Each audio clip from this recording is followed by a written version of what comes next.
Les écrans OLED sont de plus en plus populaires, mais ils sont aussi de moins en moins chers. Vous pouvez même en trouver maintenant en dessous de 400 €, ce qui est abusé. Et évidemment, ils ont énormément d'avantages qui font que ce sont les meilleurs écrans pour beaucoup de choses. Le multimédia, les jeux vidéo et même la création de contenu. Mais évidemment, il y a un mais, même si les prix ont diminué, ils ont toujours leur deuxième désavantage et c'est la rétention d'image ou le burn-in. C'est un phénomène qui fait que si un écran OLED affiche trop souvent un élément, par exemple un logo, une interface, eh bien cette image va rester incrustée littéralement dans la dalle et vous n'allez jamais pouvoir vous en débarrasser. Mais est-ce qu'il y a vraiment un souci de rétention d'image ou est-ce que l'écran durera suffisamment longtemps pour que ça ne pose pas un problème? Eh bien pour répondre à cette question, il suffit de regarder mon setup. J'ai 7 écrans OLED depuis maintenant plus de 3 ans sur mon bureau.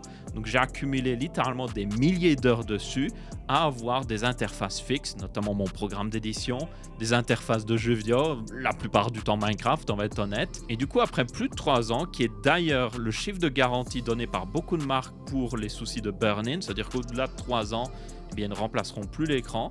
Et j'aimerais justement voir si moi, j'ai réussi à avoir du burn-in en justement 3 ans. Et je vais vous montrer comment aussi vérifier si vous avez du burn-in, si vous avez déjà un écran OLED. Donc allons voir ça tout de suite.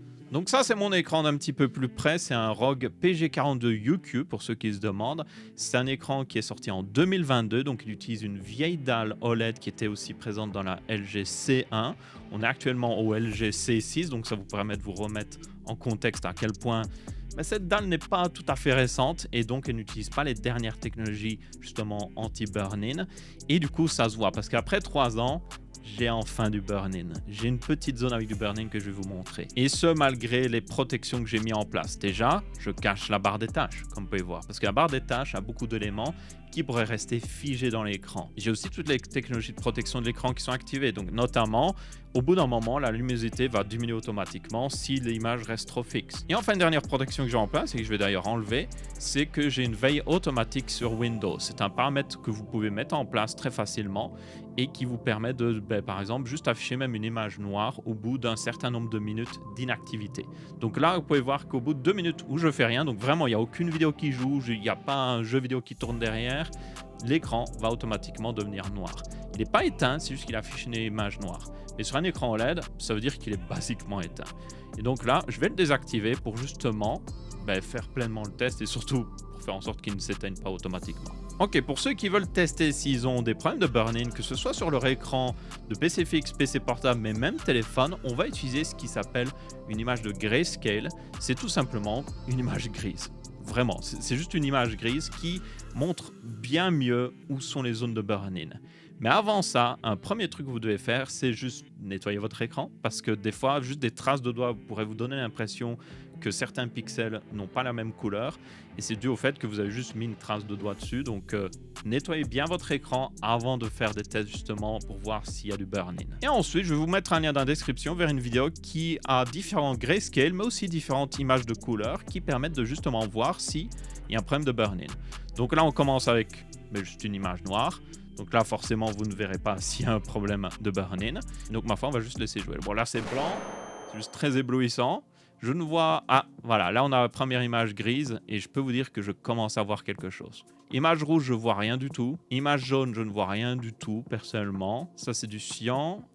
Un petit peu quelque chose peut-être au-dessus. Vert. Plutôt propre. Le vert est vachement propre, par contre.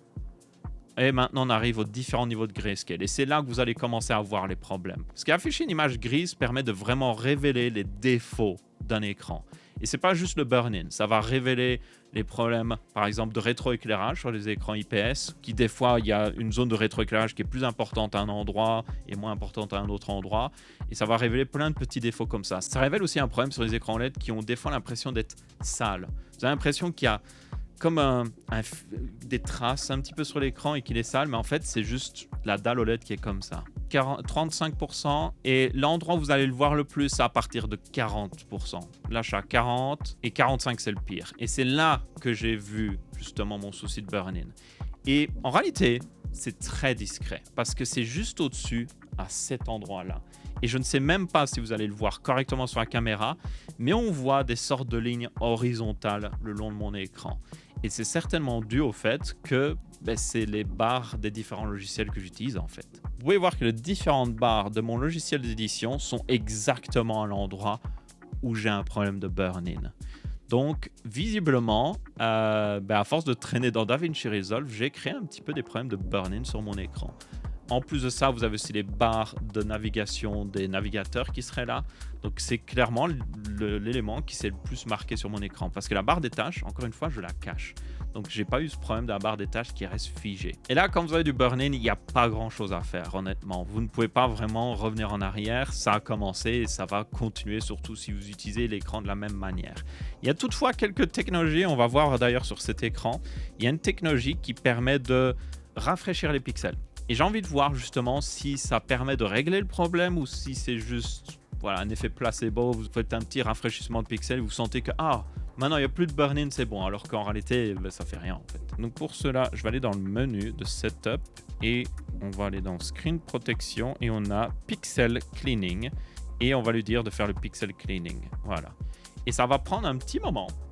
L'écran s'éteint. Mais en réalité, il est en train d'essayer de refresher Pixel, je suppose. Et normalement, au bout d'un moment, si tout va bien, peut-être qu'on n'aura plus de burn-in. Peut-être. C'est un peu long. Ça prend un petit peu de temps. Bon, au moins, le logo clignote pour m'indiquer que c'est en train de travailler, je suppose. Sinon, comment s'est passée votre journée? Bien, bien. Moi, ça va, ça va. C'est bon en ce moment, donc c'est nickel. Hein. Ah, j'ai vu un truc Pixel Cleaning done. Et normalement, c'est fini. Et donc, il n'y a plus qu'à retourner sur la vidéo et essayer de voir si ça a justement réglé le souci. Et je peux vous dire que... non. Je vois toujours le burn-in au-dessus. Et c'est seulement au-dessus que je le vois. Tous les autres coins sont bons. Mais le dessus, par contre, c'est là où je vois un petit peu ces lignes, comme j'ai dit. Et c'est surtout vers les 45%. C'est là où je le vois plus. 35% aussi. Juste ici en particulier, je vois quelques lignes horizontales. Donc oui, mon écran souffre de burn-in. Et je ne peux pas régler le souci. Mais comme vous avez pu le voir, ce souci de burn-in est très léger. Au point même que je ne sais même pas si vous allez le voir correctement sur caméra. Mais quand j'affichais d'autres couleurs, je peux vous le dire, je ne voyais rien. Et quand je suis dans les jeux vidéo aussi, je ne vois littéralement rien du tout.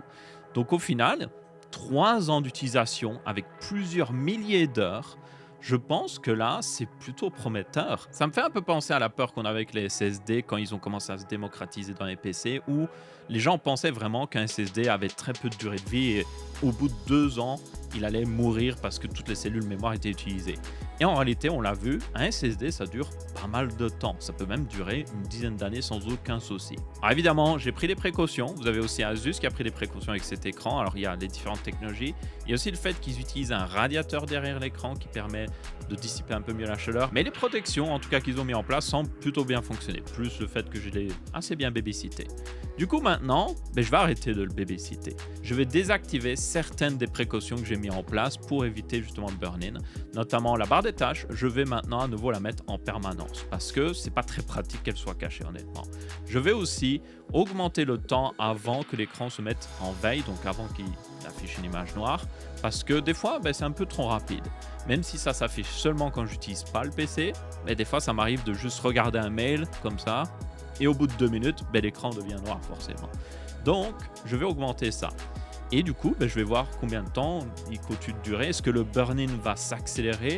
Est-ce qu'il va devenir pire? Ou il va juste graduellement augmenter et ne pas vraiment être un problème? Parce qu'encore une fois, pour le moment, c'est bon que j'ai regardé avec l'image grise, mais dans une interface, même dans Windows, quand je regarde une vidéo, dans un jeu vidéo, je peux vous le dire, je ne vois littéralement rien du tout. Donc ça, c'est plutôt prometteur. Donc ma foi, bon travail de la part d'Asus et aussi LG qui a fait la dalle derrière parce que jusqu'à maintenant, ça tourne plutôt bien.